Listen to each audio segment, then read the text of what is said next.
자, 그럼 한 자리가 비어 있는데 내일 모레 나올 수 있는 재료 이틀 전에 매수를 해야 좀 싸게 살 수가 있겠죠. 저희가 그 관점으로 한번 매수를 한번 해볼 거고요. 현재가 11,400원인데 라닉스라는 종목을 바로 편입을 해보도록 하겠습니다. 자, 자율주행 테마고 자율주행 관련해서 내일 모레 엄청난 내용이 될 수 있는, 물론 이제 뚜껑을 열어봐야 알겠지만은 그런 게 발표가 됩니다. 우리가 딱 한 달쯤 전에 테슬라의 배터리 대회가 있었죠. 이 테슬라의 배터리 대회를 보고서 수많은 전기차 소재 종목들, 장비 종목들 올라오다가 배터리 대회가 끝나고 나서 주가 하락이 나왔습니다. 자, 그때 사실 뭐 별거 없었는데 그때 테슬라의 앨런 머스크가 했던 이야기가 한 달 뒤에 이 오토파일럿이라고 부를 수 있는 완전 자율주행에 대해서 공개를 하겠다. 자, 완전 자율주행이요. 사실 우리가 상상도 안 되죠, 지금은. 지금은 사실 우리나라 자동차도 이 반자율 정도까지 되는데 완전 자율주행이라는 게 상상이 안 됩니다. 근데 앨런 머스크는 사실 전기차 같은 경우도 3, 4년 전에 뭐 이런 걸 예상했었고 실질적으로 자율주행에 대한 어떤 그런 기술을 발표한다고 하니 아마 내일까지는, 그러니까 내일 모레 결과가 나오기 때문에 내일까지는 이런 기대감에 주가는 올라갈 수 있다. 그래서 오늘 같은 시장에서도 굉장히 강한 종목들이 지금 자율주행 차고요. 자율주행의 대표적인 종목이 라니스라는 종목이 있고 그다음에 모트레스라는 종목이 또 강하게 올라서고 있고요. 남성이라는 종목도 지금 이제 저 아마존의 자율주행 관련 시스템을 들어가면서 올라가고 있죠. 이 세 종목 중에서는 일단은 라니스를 선택할 건데 라니스가 자율주행이 없을 때는 그냥 그런 회사입니다. 근데 자율주행이 커지면 엄청난 회사가 될 텐데 그 내용을 제가 칠판 가서 설명을 드려보도록 하겠습니다. 자, 일단은 자율주행이 커진다. 뭐 언제 얼마나 커질지 모르겠지만 일단은 테슬라가 10월 20일 날 내일 저녁이에요. 내일 저녁 발표하니까는 이 기대감으로 올라가는 건데 가장 중요한 게 이제 V2X라는 기술인데요. 이 쉽게 말씀드리면 뭐냐면 차량과 사물 간의 통신을 제어할 수 있는 솔루션입니다. 그러니까 우리가 사물 통신 관련해서 IoT라고 많이 들어보셨죠? 사물과 사물 간의 통신을 통해서 많은 데이터를 확보하고 이걸로 진짜 많은 걸 만들어내지 않습니까? 이제 지금 차량과 사물 간의 통신을 통해서 이 완전 자율주행이 가능하게 하는 게 바로 V2X인데 이 기술 관련해 가지고요. 이게 이제 5.9MHz 웨이브 쪽에 들어서 지금 우리 이 회사가 국내에서 유일하게 갖고 있고요. 그다음에 전 세계적으로 시스템 반도체에다가 그다음에 이제 이 VTX 기술에 있어서 소프트웨어하고 하드웨어를 동시에 갖고 있는 회사는 이 기업밖에 없습니다.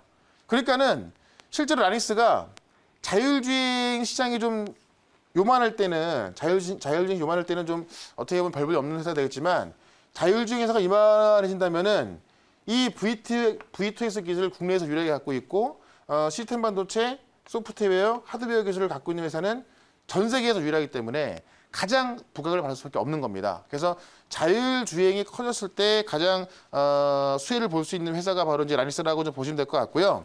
실제로 얼마나 지금 이 VTX가 커지냐면은 작년 기준으로 이 V2X가 들어가는 차량이 15,000대입니다. 15,000대 작년 기준이요. 근데 지금 2024년이면은 딱 4년 뒤죠. 2024년도에 이게 얼마나 커질 걸로 지금 시장을 예상하고 있냐면 1,120만 대라고 합니다. 1,120만 대. 그 15,000대에서 1,100만 대까지 가니까는 이게 거의 몇 배가 올라가는 겁니까? 거의 100배 가까이 올라가는 거죠. 그만큼 자율주행 시장이 커질 거라 보고 있는 거예요. 이게 이 라니스가 말하는 게 아니고요. 나이스 평가 정보에서 분석을 했더니, 그러니까 외부 기관에서 분석을 했더니 이런 수치가 나오는 거고, 이거를 연평균으로 계산해 봤더니 연평균 277.5%의 성장이 나오는 거예요. 무슨 얘기냐면 1년마다 277% 성장, 거의 3배가 올라가는 거고, 이게 어느 정도냐면요. 매출이 100억이 나오는 회사가 내가 뭘 팔아갖고 100억을 벌었는데 1년 뒤에는 300억을 벌고 있는 거고요. 그 다음에 또 1년 뒤에는 900억 벌고 있는 겁니다. 연평균 277% 성장하다 보니까 4년 뒤에 100배가 성장하는 겁니다.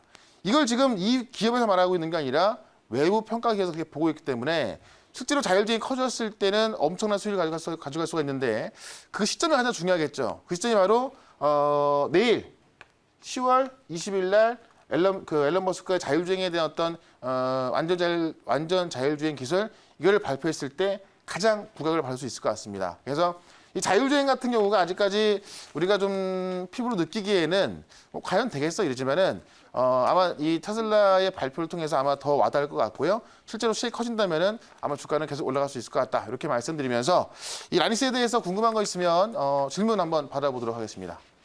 네, 제가 질문해 보도록 하겠습니다. 그래서 저도 이제 포트에 자율주행차가 한 3개 정도 있는데, 네. 최근까지 조정을 좀 깊게 받았어요. 근데 네. 오늘 지수 저점이 나오면서 지수가 안정이 되니까 예를 들면 뭐 모바일 어플라이언스도 아까 장 초반에 마이너스 한 4, 5% 갔다가 네. 지금 플러스로 돌아서 있고 라닉스도 올라오고 있는데 어쨌든 뭐 내일 모레 발표될 내용에서 우리가 기대는 많이 하고 있고 하지만 저는 사실 많은 분들이 이제 완전 자율주행을 할 수 있다. 뭐 여기에 대해서 좀 뻥 아니야 뭐 이런 얘기를 네. 하는데 사실은 기술의 어떤 방향이나 비전을 제시하는 것만으로도 그렇죠. 사실은 자율주행 시장의 어떤 성장이라든지 또 비전을 제시했다라는 것은 테슬라가 거기에 이제 승부를 걸겠다는 거기 때문에 네. 앞으로 이제 테슬라가 이제 그쪽에 제일 앞서 있는 기업 중에 하나니까 그런 면에서 사실은 내일 발표가 어떤 보통은 테마를 하거나 할 때는 뉴스에 이제 팔아야 되잖아요. 네네. 근데 이거는 뉴스에 팔아야 될지 여부와 관련해서 어떻게 생각하시는지. 네. 일단은 뉴스에는 어느 정도는 좀 차익 실현을 하기 낫지 않을까 싶어요. 네. 왜냐하면 일단은 거의 한 달 전에 이제 일론 머스크가 말을 해놨고 네. 그 기대감에 그때부터 자율주행차가 급등하기 시작했거든요. 그리고 이제 최근에 조정이 좀 많이 나온 상황인데 시장의 조정도 같이 나왔죠. 결국 이제 시장 반등을 주도할 게 저는 내일 모레 이 자율주행으로 보고 있는 건데 아마 이제 내일 밤에 발표될 내용에 따라서 네. 만약에 실질적으로 어떤 그 업계에서 받아들이는 게 이게 가능하겠다 싶으면 좀 더 갈 수 있을 것 같고 네. 또 사실 중장기적으로 가겠지만은 네. 당장 재료가 나오는 거기 때문에 당장 그에 대한 매물이 나올 수 있습니다. 왜냐하면 지금 이 차트적인 자리가 조정이 좀 많이 나온 상황이고요. 오늘 기대감이 오늘 오르고 내일까지 올라간다면 주가에 좀 반등이 나오겠죠. 다만 근데 만약에 내일까지 어떤 주가의 흐름이 올라간 게 없다. 그럼 뭐 재료에 팔 것도 없는 거기 때문에 그렇죠, 네. 그때 뭐 좀 더 계속 봐도 된다. 물론 주가에 따라서 한번 결정해보자라고 말씀드리는데 급등이 나왔다면은 그거는 재료에 좀 파는 게 좋겠다. 이렇게 말씀드려볼게요. 네, 저도 추가 질문 드려볼게요. 김동호 매니저님 질문에 대한 저도 좀 비슷한 선상에 있는데요. 네. 사실 염려가 좀 드는 게 이제 사실인 것 같아요. 이제 테슬라 자율주행 관련 발표가 미국장 기준으로 내일 있는 그렇죠, 거잖아요. 내일, 그렇죠? 그래서 오늘 관련주들도 몇몇 종목만 이렇게 좀 동사같이 상승을 하고 있는 상황인데 네. 이제 소재가 고갈되면 이제 지난주에 있었던 빅히트처럼 네. 기타 엔터주들이 급락을 했어요. 그야말로. 네네. 그러면 손실도 어마어마할 것 같다는 걱정을 하실 텐데 네. 이런 부분 조금 더 설명 부탁드릴게요. 사실 빅히트 같은 경우는 너무나 고평가가 돼 있었습니다. 네. 이게 사실 그 공모가 기준으로만 본다 하더라도 우리가 이제 엔터 3사 대비해서 뭐 JYP, SM, YG 엔터 이걸 합친 것보다 많았으니까 그렇죠. 공모가도 엄청난 고평가를 받고 있었는데 거기에서 2배가 올라가고 상한가까지 갔으니 네. 말도 안 되는 가격이 거래가 되고 있던 거예요. 당연히 빠지는 건 어쩔 수가 없는 거고 특히나 최근에 이제 이 IPO 열풍이 좀 식으면서 과거에 있었던 IPO 같은 경우는 기관들이 나 이거 6개월 동안 안 팔게 이런 확약을 뭐 80%까지 했다면은 지금 그 빅히트 같은 경우는 그런 게 절반도 안 됐었거든요. 그러니까 앞으로 기간 물량 나올 것도 많이 있습니다. 그러니까 네. 사실 빅히트랑 비교하면은 제가 볼 때는 좀 안 맞는 것 좀 같고 다르다. 네. 네. 자율주행 같은 경우는 물론 자율주행도 지금 어떤 그 자율주행 차가 돌아다니는 게 아니기 때문에 어떤 실적과 놓고 본다면 고평가는 맞습니다. 다만 지금 제가 조금 전에 전제 조건을 말씀드린 게 자율주행이 없을 때는 그냥 뭐 볼품없는 회사가 될 수 있지만 자율주행이 커졌을 때는 이 회사가 핵심적인 종목이 될 것이다 이렇게 말씀드리는 이유는 뭐냐면은 테슬라가 어떻게 보면 자율주행을 또 만들어가고 있는 거예요. 네. 그러니까 한 달 동안 기대감이 좀 올라오기도 왔었고 구조 조정이 나와서 조정이 쭉 나왔고요. 어떤 앨런 머스크가 자율주행의 어떤 기술 자체를 가지고 발표할 거고 이런 어떤 그 베타 서비스가 시작될 겁니다. 이런 일들이 실질적으로 진행되고 있기 때문에 어떤 내일까지는 기대감이 올라갔다가 재료가 나와서 좀 다시 빠질 수 있어요.